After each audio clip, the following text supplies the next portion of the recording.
Le panneau du chantier dévoilé, les premières roches livrées. La deuxième phase du projet de protection de la côte à l'est de Cotonou est ainsi lancée. Durée des travaux, 20 mois.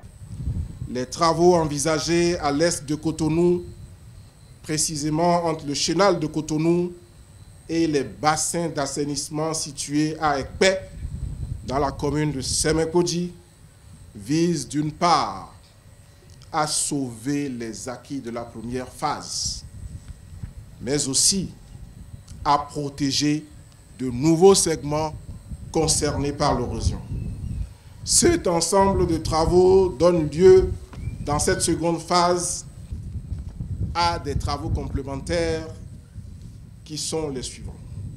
La construction, suivant des modèles mathématiques et physiques bien précis, roulés au moyen de processus maritimes optimaux d'un certain nombre d'ouvrages en enrochement et du rechargement de plage par dragage et injection pour protéger 3 segments particuliers de notre côte. Cette deuxième phase prend en compte toute la côte béninoise, 125 km au total. Heureux, le préfet du littoral et le représentant de la mairie de Cotonou ont promis jouer leur partition. De son côté, la population par la voix du Front uni pour la lutte contre l'avancée de la mer n'a pas caché sa joie.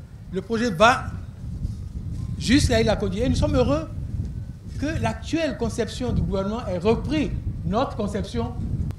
Nous félicitons le gouvernement pour sa perspicacité. Mais quelles peuvent être les retombées de ce projet pour le Bénin? Alors, quelle sera la conséquence? Il y a ce qu'on appelle quick money making business. Quick money making business, c'est-à-dire les affaires, les investissements qui génèrent tout de suite de la richesse monétaire. Le tourisme en est un. Et le président Patrice Talon, un homme d'affaires très avisé, a compris l'enjeu et il met carrément le cap sur le tourisme. Ce qu'il faut maintenant, c'est que tous les acteurs nationaux accompagnent. 7 riverains ont été distingués comme des modèles d'éco-citoyens au cours de cette cérémonie de lancement qui marque le début de la résilience du Bénin aux effets néfastes des changements climatiques.